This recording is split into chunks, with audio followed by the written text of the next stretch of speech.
Bom dia, irmãos. Esse é um estudo para a escola dominical, um estudo virtual para o dia 29 de março de 2020. Nós ainda estamos vivendo dias de isolamento, como forma de contenção de risco de transmissão e contaminação do Covid, do novo coronavírus. Eu sei que você sabe, essa pandemia ela tem preocupado todo mundo e especialmente as autoridades. E muita coisa tem sido dita nesses nossos dias sobre impactos quanto à saúde pública, impactos quanto à economia, impactos quanto às nossas vidas de maneira geral. Então nós continuamos seguindo as recomendações das autoridades, mas nós neste momento percebemos o quão importante para a nossa nação é que haja uma liderança efetiva. E o Salmo 96, que é o tema desse estudo, vai falar sobre isso também. Nós precisamos de uma liderança revestida da sabedoria de Deus. O Salmo 96, eu creio que você conhece esse salmo, mas ele pode ser analisado de três formas. E nós vamos fazer agora numa forma de escola bíblica dominical, na forma de estudo bíblico. Então nós vamos estudar o que a palavra de Deus diz, vamos ver a que se refere todos esses textos, para que nós possamos compreender e aplicar para as nossas vidas. Então, quando você olha para o Salmo 96, você pode olhar de três formas para esse Salmo. O primeiro é qual o contexto histórico quando ele foi escrito, quem o compôs, qual momento a nação estava passando, por que o salmista louva a Deus com tamanho entusiasmo e por que o texto apresenta tantas revelações. Não sei se você já olhou para o Salmo 96 e viu as revelações que ele apresenta.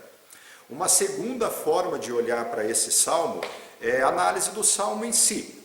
O que ele diz, todas as suas afirmações, todas as suas exortações, os estímulos à adoração que ele apresenta ao Deus verdadeiro e a informação do juízo de Deus. Creio que você já percebeu isso escrito no Salmo também, o juízo de Deus sobre as nações e sobre todos os povos. Então há revelações também nesse Salmo. Essa é uma segunda forma de analisar. A primeira é o contexto histórico, o que estava acontecendo na época em que ele foi composto, de que forma e para que ele foi composto.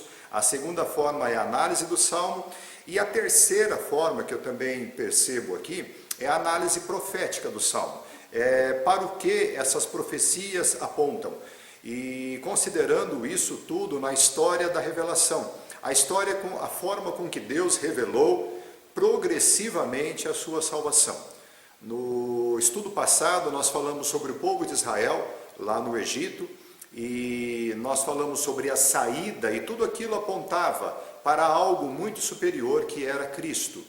E Deus foi revelando progressivamente a sua vontade e a sua palavra, de forma que desde o princípio todas as coisas apontavam para Cristo. E esse é um salmo que eu também considero messiânico, porque ele aponta para a obra que Cristo realizou. Hoje a gente vai analisar o contexto histórico. Nessa primeira aula, se Deus permitir, em duas outras aulas, na segunda nós iremos analisar o salmo em si, todas as suas afirmações, e numa terceira a análise profética desse salmo.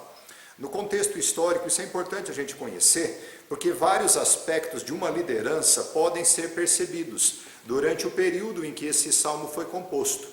E não era uma época de crise, como a que nós vivemos hoje. Era uma época até de relativa prosperidade. Não existiam guerras, ainda que Israel tivesse problemas com os filisteus, mas não era uma época de grande opressão. E a presença de Deus foi buscada pelo líder da nação, em momento de relativa paz. Então nós vamos ver o que nós podemos aprender com esse salmo. Evidentemente nós vamos primeiro ler o Salmo 96, e eu vou sugerir que você que está assistindo esse estudo pelo YouTube ou por outro canal, que você tenha a sua Bíblia na sua mão. E a vantagem de você usar esse recurso é que você pode dar pausa, você pode buscar a sua Bíblia, você pode, se não entender alguma coisa, de repente voltar e ouvir de novo. É uma forma interessante da gente aprender. Eu vou ler o Salmo 96 e eu sugiro que você participe desse estudo com a sua Bíblia na mão, acompanhando a leitura também. Diz assim o Salmo: Cantai ao Senhor um cântico novo, cantai ao Senhor todas as terras. Cantai ao Senhor, bendizei o seu nome, proclamai a sua salvação dia após dia. Anunciai entre as nações a sua glória, entre todos os povos as suas maravilhas, porque grande é o Senhor e muito digno de ser louvado, temível mais do que todos os deuses, porque todos os deuses dos povos não passam de ídolos, o Senhor, porém, fez os céus. Glória e majestade estão diante dele, força e formosura no seu santuário. Tributai ao Senhor, ó famílias dos povos, tributai ao Senhor glória e força, tributai ao Senhor a glória devida ao seu nome. Trazei oferendas e entrai nos seus átrios. Adorai o Senhor na beleza da sua santidade. Tremei diante dele todas as terras. Dizei entre as nações: reina o Senhor. Ele firmou o mundo, para que não se abale, e julga os povos com equidade. Alegrem-se os céus, e a terra exulte. Ruja o mar e a sua plenitude. Folgue o campo e tudo o que nele há. Regozijem-se todas as árvores do bosque, na presença do Senhor, porque vem julgar a terra, julgará o mundo com justiça, e os povos consoante a sua fidelidade. Vamos orar? Nosso Deus e Pai Celestial, nós louvamos e exaltamos o Teu santo nome pela Tua salvação. Obrigado, Senhor, pela Tua graça e o Teu favor às nossas vidas. Obrigado pela revelação da Tua palavra que aponta para Jesus Cristo, o nosso Senhor e o nosso Salvador. Nós te pedimos, Pai, que o Teu Espírito Santo esteja sobre as nossas vidas. Abençoe a mim, nos dá sabedoria e entendimento, visão profética desse texto, revelação da Tua palavra, inspiração do Teu Santo Espírito. E a cada um dos nossos irmãos que ouve essa palavra, dá a compreensão, o entendimento, que eles possam ouvir com seus pensamentos cativos a Cristo, com atenção, que busquemos o entendimento da Tua palavra e a aplicação dela para as nossas vidas. Guarda a vida de cada um dos nossos irmãos, Senhor. Guarda a nossa igreja, que em breve possamos estar aqui reunidos buscando a Tua presença também. É o que te pedimos no nome do nosso Senhor e Salvador Jesus Cristo. Amém.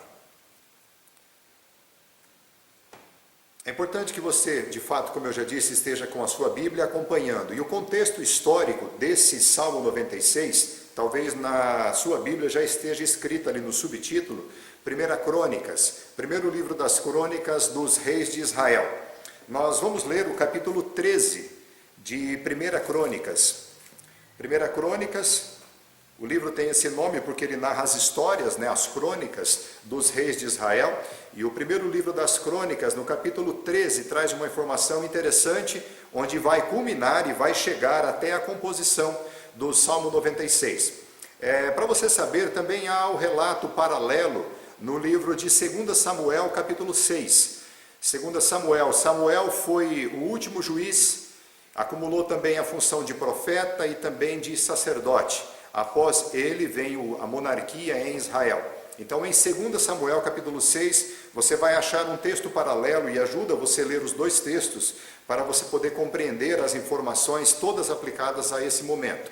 A nação de Israel, quando a história está narrando aqui, 1 Crônicas, capítulo 13, a nação de Israel já havia se estabelecido na terra prometida há aproximadamente 300 ou 400 anos. Eles já haviam saído do Egito, caminhado 40 anos no deserto, já haviam entrado na terra prometida, tomado posse daquela terra. Houve então o período dos juízes, que durou aproximadamente 300 e tantos anos. E quando a história está narrando aqui o capítulo 13 de 1 Crônicas, o rei é Davi. A monarquia já havia se estabelecido em Israel, o primeiro rei havia sido Saul, e houve uma certa tribulação naquele período, porque Saul, o primeiro rei, diz a palavra de Deus, e você conclui isso, que Saul era um rei que o seu coração era mais inclinado ao povo do que inclinado a Deus. Você vai ver isso em alguns relatos, como o relato de Samuel, tirando satisfação com o rei Saul, e ele disse assim: eu temi o povo porque o povo já estava indo embora, então eu fiz o que fiz. E você conclui que muitas das decisões de Saul eram tomadas em função do que o povo pensava. Já o segundo rei, o rei Davi, a palavra de Deus disse que Deus o tirou. Ele então, um pastor de ovelhas, E Deus o tirou lá de onde ele estava. A palavra diz assim: tirei você de trás da malhada, tirei você do meio do rebanho das ovelhas, para que você fosse príncipe sobre o meu povo, o povo de Israel. E a palavra de Deus também se refere a Davi, o segundo rei da monarquia, como tendo sido um homem segundo o coração de Deus. É preciso já entender essa primeira separação, de que o primeiro rei de Israel, Saul, ele era mais inclinado ao que o povo queria. E Davi já tinha uma outra inclinação, ele já era um homem inclinado ao coração de Deus. A transição de Saul para Davi não foi simples, ela foi turbulenta, mas quando Crônicas narra no capítulo 13, esse período turbulento já passou. Ele já passou, e passado esse período turbulento, Israel experimenta um momento de prosperidade e de efetivas e seguidas vitórias sobre os seus inimigos, especialmente os filisteus. Se você se lembrar, Davi se destaca num combate contra um gigante chamado Golias, um filisteu. E é possível que você perceba que naquele momento Israel sofria diversos ataques dos filisteus. E nesse contexto, antes da gente falar, além da gente falar a respeito da questão da monarquia, é preciso lembrar que o que vai ser falado em 1 Crônicas 13 é sobre a Arca da Aliança. E aí é interessante você compreender que desde quando o povo estava no Egito, agora a gente volta aproximadamente 400 anos na história, nós estamos no momento em que o povo de Israel saiu do Egito, eles já passaram o Mar Vermelho, Deus se apresenta para eles e fala por intermédio de Moisés, e Deus dá diversas ordens. Uma delas era que fosse construída uma arca, a Arca da Aliança, a Arca de Deus ou a Arca do Testemunho.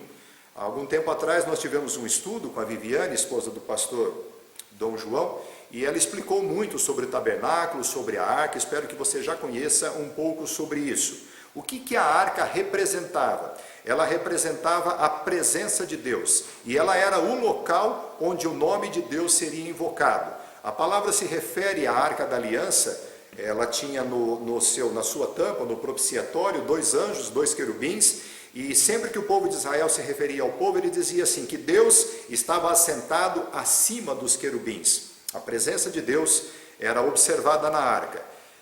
Antes que eu me esqueça, é bom que você entenda que a arca era um objeto inanimado. Ela era feita de madeira, revestida de ouro, e ela tinha uma representatividade. E Deus considerava muito que ela fosse bastante respeitada pelo que ela representava.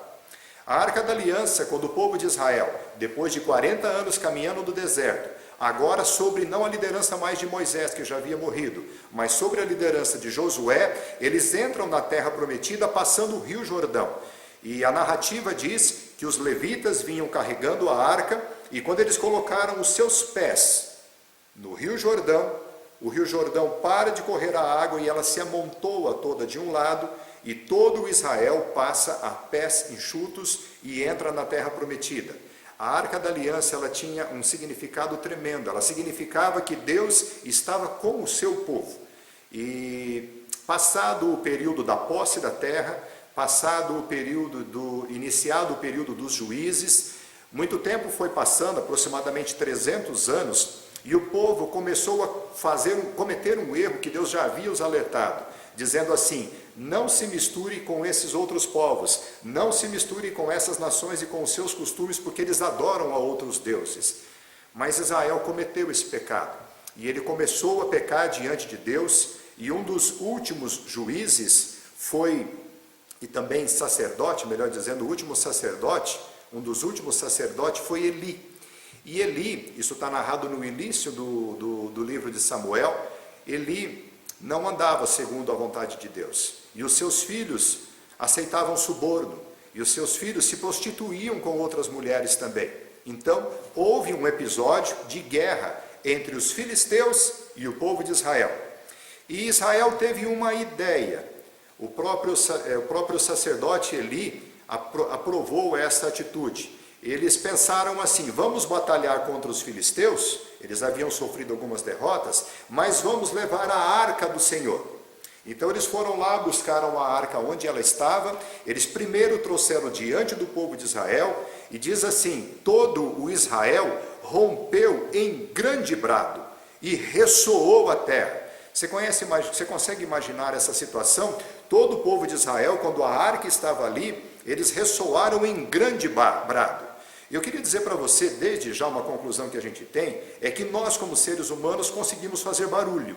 Nós, como seres humanos, conseguimos até dizer que Deus está conosco. Mas, de fato, Deus não estava, porque o que aconteceu? Israel rompeu em grande brado e ressoou a terra. E o barulho foi tão grande que os filisteus, que eram vizinhos, escutaram. E diz o texto que os filisteus chegaram a ouvir esses brados e, inicialmente, eles tremeram.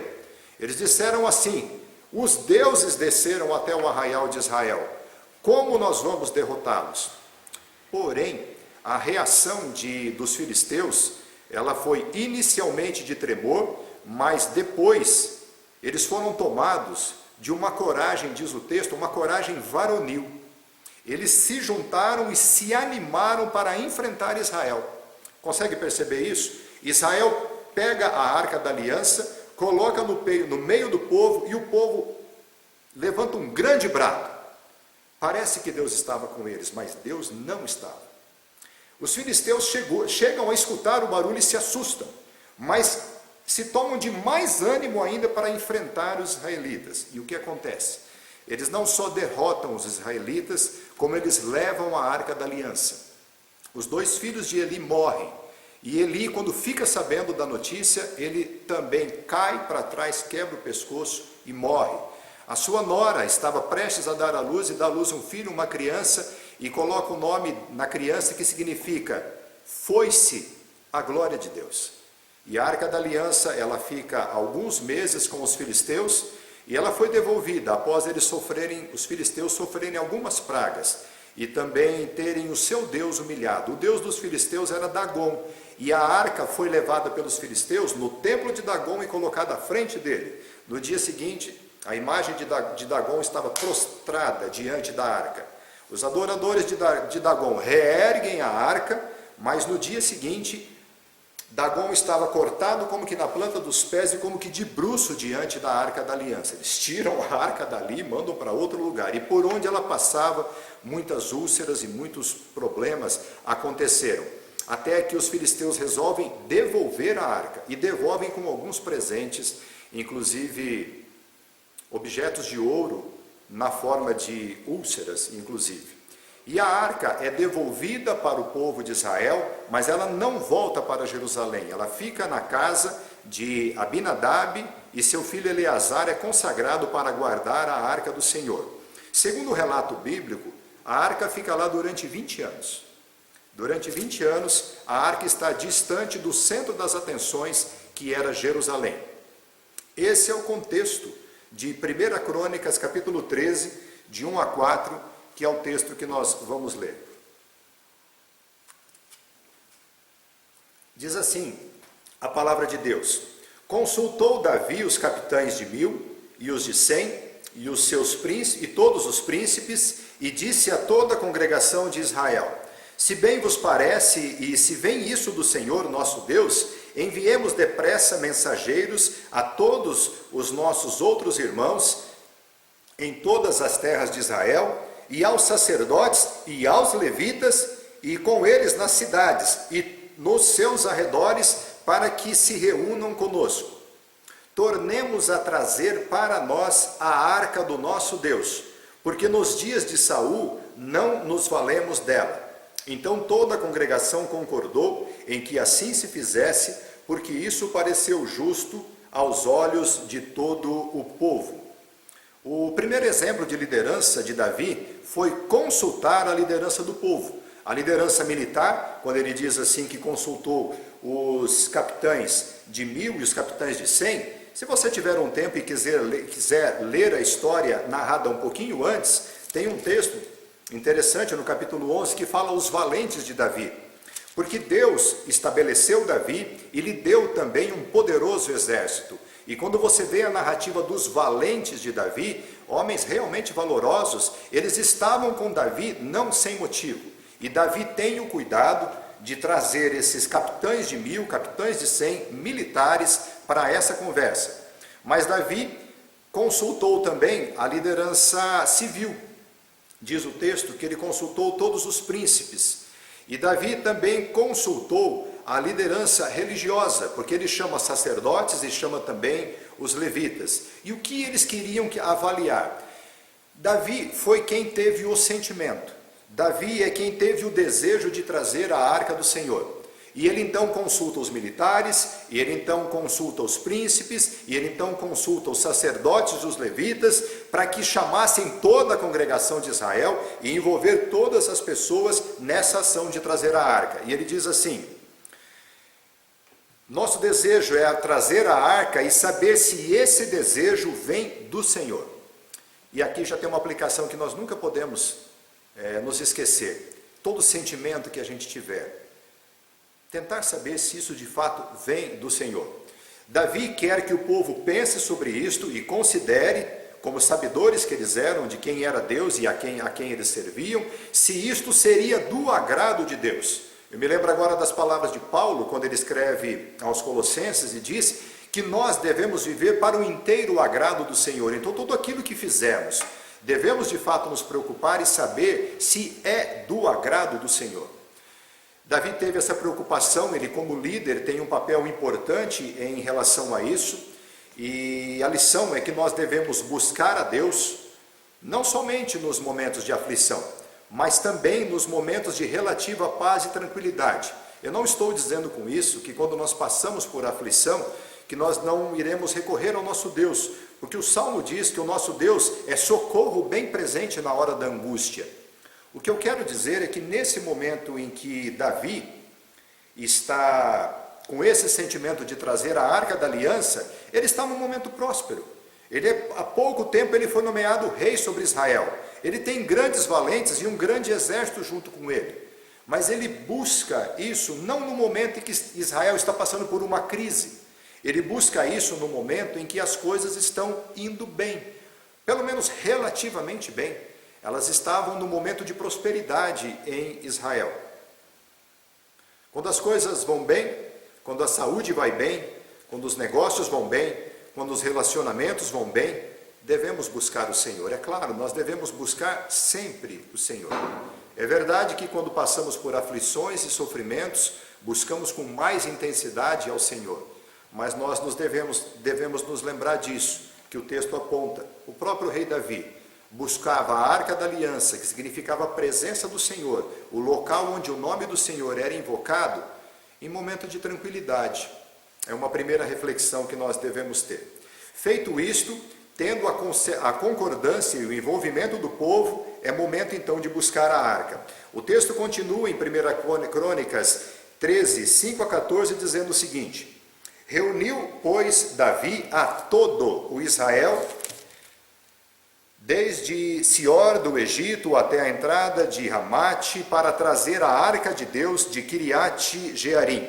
Então Davi, com todo Israel, subiu a Baalã, isto é, a Kiriat Jearim, que está em Judá, para fazer subir dali a arca de Deus, diante da qual é invocado o nome do Senhor, que se assenta acima dos querubins. Puseram a arca de Deus num carro novo e a levaram da casa de Abinadab.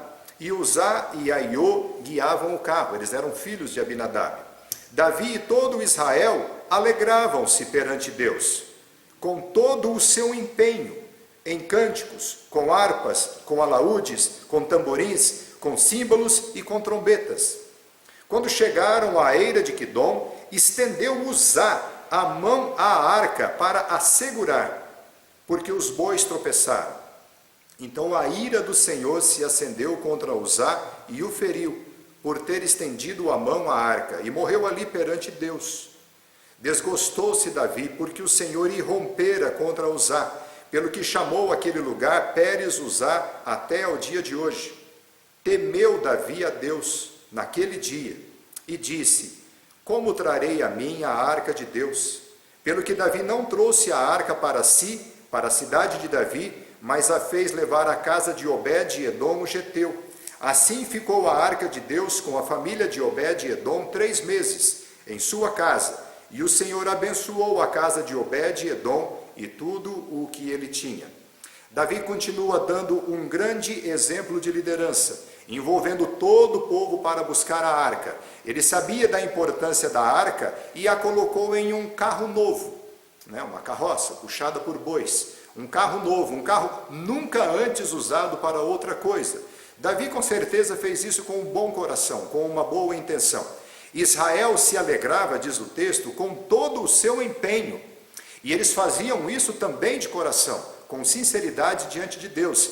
Havia cânticos, havia harpas, havia alaúdes, havia tamborins, havia símbolos e havia trombetas. Eles não pouparam nada, eles trouxeram tudo o que eles poderiam oferecer em louvor a Deus. E é evidente que eles faziam isso com um coração sincero diante de Deus. Era uma grande festa, mas Deus não se impressiona com essas coisas. Semelhantemente ao que havia ocorrido com o rei Saul, conforme as palavras de Samuel, Saul sai para uma batalha e ele traz um despojo contra os amalequitas. E Deus havia dado uma ordem que Amaleque seria riscado da face da terra, e não seria trazido nenhum despojo, e nada. E Saul vai para a batalha ainda sem esperar o profeta Samuel, e ele volta trazendo despojos e trazendo inclusive o rei. E Samuel pergunta para Saul assim: o que é isso que eu estou ouvindo? E Saul diz: eu trouxe para oferecer em sacrifício ao Senhor. Então a palavra de Samuel para Saul, que foi rei antes de Davi, foi assim: Deus tem tanto prazer na obediência à sua palavra, e a obediência é melhor do que sacrifícios. Deus não tem, diz o texto, me recordando mais completo, o texto diz assim: Deus tem tanto prazer em sacrifício de animais, a que se obedeça a sua palavra. E Deus rejeitou a Saul por causa dessa desobediência. O prazer de Deus, entenda isso, está na obediência à sua palavra. Deus não se impressiona com festas, Deus não se impressiona com gritos de adoração, Deus não se impressiona com barulho. O prazer de Deus é que se obedeça e que se cumpra a sua palavra. Os israelitas haviam feito uma grande festa, Deus não se impressionou com isso, e a morte de Uzá demonstra que havia algo errado. E isso entristeceu muito o coração de Davi. E Davi ficou confuso. Talvez ele pensasse: eu estou tentando fazer algo bom. Eu fiz o meu melhor, eu chamei todo mundo, eu envolvi todas as pessoas, eu fiz uma grande festa, eu peguei um carro novo para mostrar o quão importante era essa arca. Ela não seria levada por um carro usado. Mas houve um momento em que algo aconteceu e Deus manifestou a sua ira sobre o povo. Então a arca fica por 3 meses na casa de Obed-edom. Obed-edom é abençoado. Isso, se você olhar o relato de 2 Samuel, diz que alegra o coração de Davi, alegra momentaneamente o coração de Davi, mas ele precisa saber a forma correta. Ele precisa saber qual foi a forma estabelecida por Deus para trazer a arca da aliança. O texto então vai continuar, mas é preciso que a gente se lembre, antes de ler 1 Crônicas capítulo 15, na continuação do texto, 3 meses se passaram e Davi continuava edificando a Jerusalém. Diz que ele estava construindo diversas casas e ele faz um local para a arca de Deus, ele faz uma tenda. Então Davi se lembra da orientação dada por Deus a Moisés. Ela está narrada para nós em Deuteronômio capítulo 10. Queria que você acompanhasse na sua Bíblia, Deuteronômio capítulo 10, versículos 8 e 9. Veja o que diz a palavra de Deus ali. Por esse mesmo tempo, o Senhor separou a tribo de Levi para levar a arca da aliança do Senhor, para estar diante do Senhor, para o servir e para abençoar em seu nome até o dia de hoje. Pelo que Levi não tem parte nem herança com seus irmãos. O Senhor é a sua herança, como o Senhor teu Deus lhe tem prometido. Os levitas não teriam herança de posse da terra. Moisés está aqui escrevendo em Deuteronômio, eles estão prestes a entrar na terra prometida, e os levitas, Moisés era levita, Arão era levita, e os seus descendentes haviam sido designados por Deus para levar a arca da aliança do Senhor, para estar diante do Senhor. Nem todos poderiam estar diante do Senhor, mas os sacerdotes, o sacerdócio levítico havia sido estabelecido por Deus, e eles é que serviriam diante de Deus, e eles é que abençoariam o povo no nome do Senhor para todo sempre. Mas eles não teriam direito à herança da terra. Israel estava prestes a entrar na terra prometida. Moisés, quando escreve Deuteronômio, ele está relembrando todas as leis. Ele vai passar, digamos assim, o cajado para Josué. Josué é quem vai entrar na terra prometida. Moisés, Arão, sua irmã, todos já morreram. E Josué é quem vai liderar o povo na entrada da terra prometida. E Josué necessitava distribuir a terra para todo o povo de Israel, menos para os levitas. Os levitas não teriam herança na terra. Mas não sei se você reparou o texto quando ele diz assim: pelo que Levi não tem parte nem herança com seus irmãos. Isso pode soar triste para você, mas você reparou na profecia seguinte: o Senhor é a sua herança. Se você tivesse que escolher, o que você escolheria? Bens materiais ou a presença de Deus? O sacerdócio levítico, ele tem uma revelação profética aqui.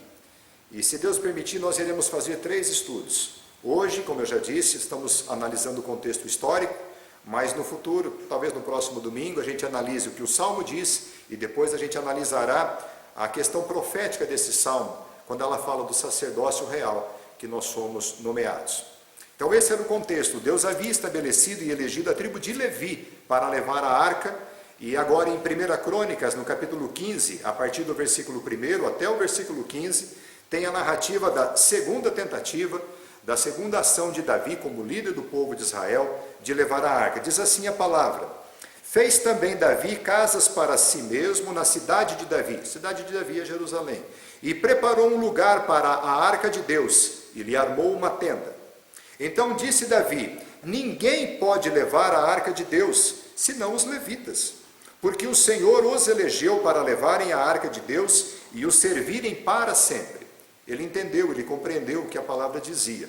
Davi reuniu a todo Israel em Jerusalém para fazerem subir a arca do Senhor ao seu lugar que lhe tinha preparado. Então, na sequência, ele narra diversos descendentes de Levi, sacerdotes, suas famílias e a quantidade de pessoas. Lá no versículo 11 diz assim: chamou Davi os sacerdotes Zadok e Abiatar, e os levitas Uriel e Asaías, Joel, Semaías, Eliel e Aminadab, e lhes disse: vós sois os cabeças das famílias dos levitas, santificai-vos vós e vossos irmãos, para que façais subir a arca do Senhor, Deus de Israel, ao lugar que lhe preparei. Esse pedido de Davi para que eles se santificassem, todos eles se santificassem. Como é que era essa santificação? Eles deveriam fazer ofertas pelos seus pecados, eles deveriam demonstrar arrependimento e buscar ao Senhor. Era assim que eles se santificavam antes, para que depois todos eles pudessem ir buscar a arca da aliança. Verso 13 diz: porque visto que vocês não levaram a arca da primeira vez, o Senhor nosso Deus irrompeu contra nós, porque então nós não o buscamos segundo nos fora ordenado. Santificaram-se, pois, os sacerdotes e levitas para fazerem subir a arca do Senhor, Deus de Israel. Os filhos dos levitas trouxeram a arca de Deus aos ombros pelas varas que nela estavam, como Moisés tinha ordenado, segundo a palavra do Senhor. Deus havia então ordenado e elegido os levitas para os servirem para sempre. Davi chama os levitas, pede que eles se santifiquem e solicita que eles tragam a arca. Davi também reconhece que a morte de Uzá foi, na verdade, uma ação de Deus contra todo o povo. Essa não foi uma ação de Deus contra Uzá. Quem pecou não foi necessariamente Uzá, que era o filho de Abinadab, aquele que estendeu a mão na arca e morreu. Davi diz assim: irrompeu o Senhor contra nós, não contra Uzá, porque nós não o buscamos, segundo nos foi ordenado. Repare que Davi não diz porque não buscamos a arca, mas diz porque não o buscamos. Entenda isso. Deus irrompeu contra o povo, manifestou o seu juízo, Uzá morre diante do povo, mas Deus está fazendo um juízo contra o povo. E Davi diz assim: não o buscamos segundo nos fora ordenado. Entenda isso. Ele não está falando de como era para buscar a arca. Ele está dizendo como era para buscar a Deus. Esse é o significado. Porque então nós não o buscamos segundo ele nos ordenou. A sequência do texto, 1 Crônicas, capítulo 15, do versículo 25 até o capítulo 16, versículo de 1 a 7, diz assim: foram Davi e os anciãos de Israel e os capitães de milhares para fazerem subir com alegria a arca da aliança do Senhor da casa de Obed-edom, tendo Deus ajudado os levitas que levavam a arca da aliança do Senhor. Ofereceram em sacrifício 7 novilhos e 7 carneiros. Davi ia vestido de um manto de linho fino, como também todos os levitas que levavam a arca, e os cantores, e Quenanias, chefe dos que levavam a arca e dos cantores. Davi vestia também uma estola sacerdotal de linho. Assim todo Israel fez subir com júbilo a arca da aliança do Senhor, ao som de clarins, de trombeta e de símbolos, fazendo ressoar alaúdes e harpas. É lá no texto de Samuel que você vai ver o episódio de Davi dançando e uma reprovação de Mical, sua esposa, que era filha de Saul. Mas no capítulo 16 continua dizendo assim: introduziram, pois, a arca de Deus e a puseram no meio da tenda que lhe armara Davi, e trouxeram holocaustos e ofertas pacíficas perante Deus. Tendo Davi acabado de trazer os holocaustos e ofertas pacíficas, abençoou o povo em nome do Senhor, e repartiu a todo Israel, tanto os homens como as mulheres, a cada um bolo de pão e um bom pedaço de carne e passas. Designou dentre os levitas os que haviam de ministrar diante da arca do Senhor e celebrar e louvar e exaltar o Senhor, Deus de Israel, a saber, Asaf, o chefe, Zacarias, o segundo, depois Jeiel, Semiramote, Jeiel, Matitias, Eliabe, Benaia, Obed-edom e Jeiel, com alaúdes e harpas, e Asaf fazia ressoar símbolos. Os sacerdotes Benaia e Jaaziel estavam continuamente com trombetas perante a arca de Deus. Último versículo. Naquele dia foi que Davi encarregou pela primeira vez a Asaf e a seus irmãos a celebrarem com hinos e louvor ao Senhor. Se você estiver com a sua Bíblia aberta, é a partir desse momento que começa a composição do Salmo 96. Não só ele, mas também o Salmo 105, e não só este também, mas parte do Salmo 106. É neste momento, depois de que tudo isso acontece, que a Arca da Aliança chega de fato diante do local onde Davi havia reservado, e Deus aprova, diz o texto, que Deus deu força aos levitas para que eles pudessem fazer tudo isso. Eles colocam então a arca numa vara e eles andam, e 2 Samuel vai narrar que Davi se alegrava muito. Eles davam 7 passos e ofereciam sacrifício ao Senhor. É importante você conhecer os dois textos para ver a riqueza de informações que há em tudo isso. Como eu disse, tudo isso é o contexto histórico de quando você lê o Salmo 96. Um salmo de louvor, um salmo de adoração a Deus. Nós lemos a palavra, a gente explicou boa parte disso, mas vamos pensar que lições nós podemos tirar a respeito desse assunto. Primeiro, a importância para uma nação que seu líder seja temente a Deus. É muito importante que uma nação tenha um líder temente a Deus. E que diferença entre Saul e Davi? Enquanto o primeiro governava para agradar o povo, o segundo governava para agradar a Deus. O temor do Senhor, diz a palavra, é o princípio de toda sabedoria. Davi sabia que a arca representava a presença de Deus, e ele reconhece que o povo não se valeu deste grande benefício nos dias de Saul. É isso que está escrito lá no capítulo 13. Tornemos a trazer para nós a arca do nosso Deus, porque nos dias de Saul não nos valemos dela, não nos valemos da presença de Deus. Davi era o líder da nação, o rei, mas ele não toma decisões isoladamente quando o assunto era o temor do Senhor. Ele envolve todo o povo, todo o seu exército, todas as pessoas influentes, para que a liderança religiosa, inclusive, se manifestasse, para que todos tivessem esse mesmo sentimento. E cada um tinha o seu papel naquela sociedade, mas todos deveriam exercer esse papel debaixo do temor do Senhor, inclusive o rei. Como é importante para uma nação que o seu líder seja temente a Deus. Que aplicação a gente faria para as nossas vidas?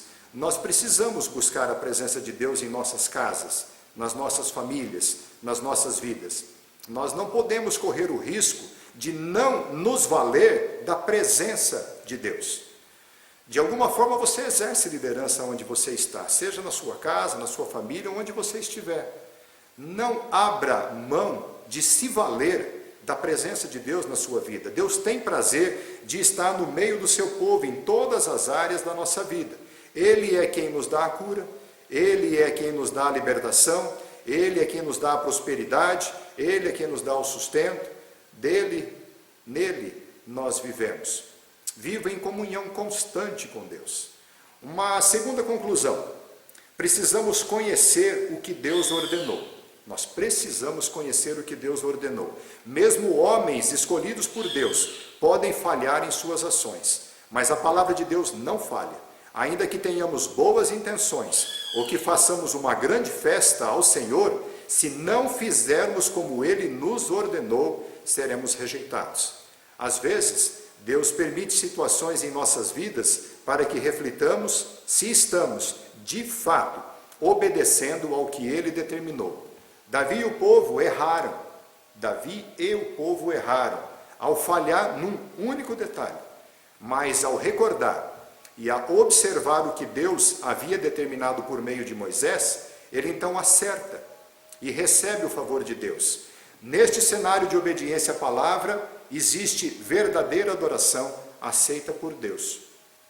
Como que isso se aplica às nossas vidas? Não espere ter o favor de Deus em sua vida se você não conhece a palavra de Deus. Ainda que você tenha prosperidade e saúde, isto não quer dizer que Deus está em paz com você. Deus nos deixou a sua palavra para que ela seja lida, para que ela seja compreendida, para que ela seja meditada e para que ela seja aplicada nas nossas vidas. Não negligencie o estudo da palavra de Deus. Você poderá ser levado por emoções, por incorretas interpretações, e ao invés do favor de Deus, você terá a sua rejeição. Nesse sentido, eu gostaria que você de fato valorizasse a escola dominical, um momento de estudo da palavra de Deus tão importante para a sua vida. A gente está entrando aqui num estudo um pouco mais longo, e eu sei que nas redes sociais as pessoas gostam de mensagens rápidas, apenas doses rápidas. Mas como é que você vai compreender a palavra de Deus se você não se debruçar diante dela? Veja a riqueza desse salmo dentro do seu contexto em que foi escrito.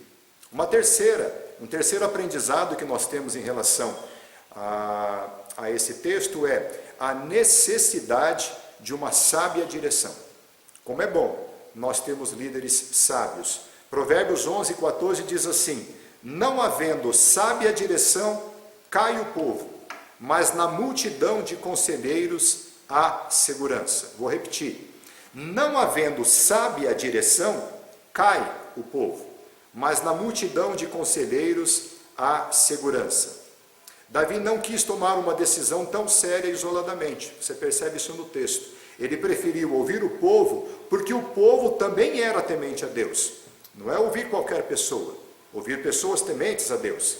Davi quis despertar neles, que era povo de Deus, a disposição de trazer a arca do Senhor.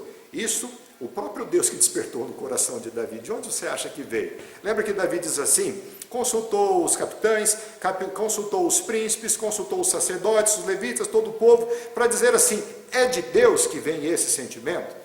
Perceba que é o próprio Deus quem faz e quem nos dá e quem deu a Davi este sentimento. Uma multidão de conselheiros passou a analisar o caso. Homens e mulheres que eram tementes a Deus concordaram e se envolveram com essa ação. Deus dá sabedoria aos seus filhos. Deus dá sabedoria a nós. E quando pedimos, Ele nos dá liberalmente, sem nada impedir, sem nada impor. É assim que a palavra de Deus nos fala em Tiago. Necessidade de uma sábia direção. Como que você aplica isso nas nossas vidas? Nós devemos buscar a sabedoria de Deus. Nós devemos buscar a sabedoria de Deus, que também pode vir, de repente, de um bom conselho, de alguém temente a Deus. Mas a sabedoria de Deus sempre virá de acordo com a revelação do próprio Deus em sua palavra. Veja que isso tem relação com outro tópico também. Conhecer a palavra de Deus, para que quando recebamos um conselho de alguém, possamos analisar se ele não está em conflito com a palavra de Deus. Seja do líder em sua casa, seja na sua empresa, na sociedade, na política, na justiça, na segurança, no governo das cidades, governo do estado, governo da nação, nós precisamos orar pelas nossas autoridades. Ao invés de criticar nesse momento turbulento de fato que nós estamos passando, ao invés de criticar, tenhamos a atitude de orar pelas nossas autoridades. Este é um momento importante. Isso exige líderes capazes de governar, líderes capazes de tomar decisões. Ore muito pelas autoridades. Deus tem prazer com que nós oremos pelas autoridades. Nós devemos fazer isso constantemente.